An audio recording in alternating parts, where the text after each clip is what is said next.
आज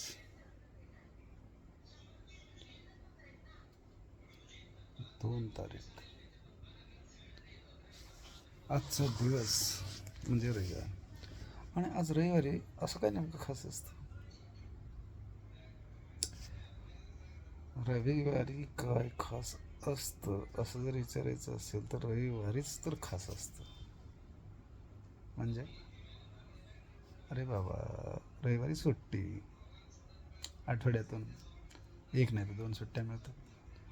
कधी एक दिवस, संडे. बऱ्याचशा लोकांना आठवड्यातून एकच दिवस सुट्टी मिळते आणि ती म्हणजे रविवार. आणि म्हणून रविवारला फार महत्त्व. काही लोकांना शनिवार पण मिळतो. आणि कधी कधी तर शनिवारला लागून एखादी सुट्टी आली तर अजून आपण सगळे खुश होतो. पण फार क्वचित होतं असं, नाही म्हणजे शनिवारला जोडून शुक्रवारची सुट्टी किंवा रविवारला जोडून सोमवारची सुट्टी. पण किती छान वाटतं.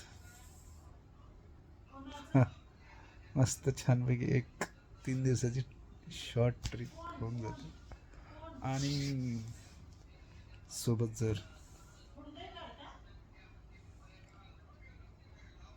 मित्र असतील तर काय विचार करता येईल तुझी? हा? खरंच म्हणते मी, मित्र असतील तर किती छान वाटेल ना, हो की नाही? आज रविवार आणि आज फ्रेंडशिप डे.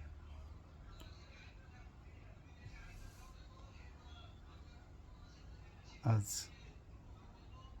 जर खरंच सर्व मित्र एकत्र असतील तर फ्रेंडशिप डे साजरा करायलाच हरकत नाही की नाही?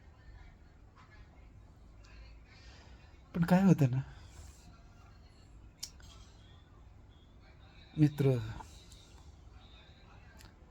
जोपर्यंत एकत्र असतात तोपर्यंत त्याची किंमत नसते.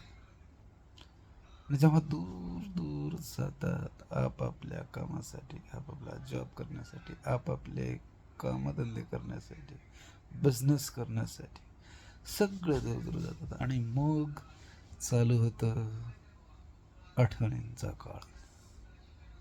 एकत्र असतो तर असं केलं असतं, तसं केलं असतं, असं एन्जॉय केलं असतं, तसं एन्जॉय केलं असतं.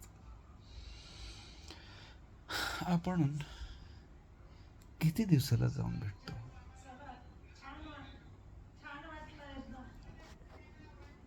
बघा, काही लोक व्हॉट्सअपवर बोलण्यात धन्यता मानतात तर काही फोनवरच बोलण्यात, तर काहींना तर मेसेज पाठवण्यातच धन्यता मिळते. चला, आजचा रविवार संपला. आता उद्या कॉलेजला जायला पाहिजे. सकाळी उजाडल्या उजाडल्या पहिली आठवण येणार ऑफिसची. आणि आपण म्हणणार आला का सोमवार. थोडं थांबलं असतं तर काही बिघडलं असतं काय? हां,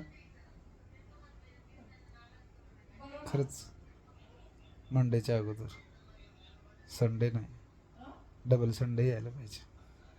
मग छान वाटेल आपल्याला. खरंच नाही यार. मला तर वाटतं संडे 24 तासाच्या ऐवजी 48 तासाचा असावा.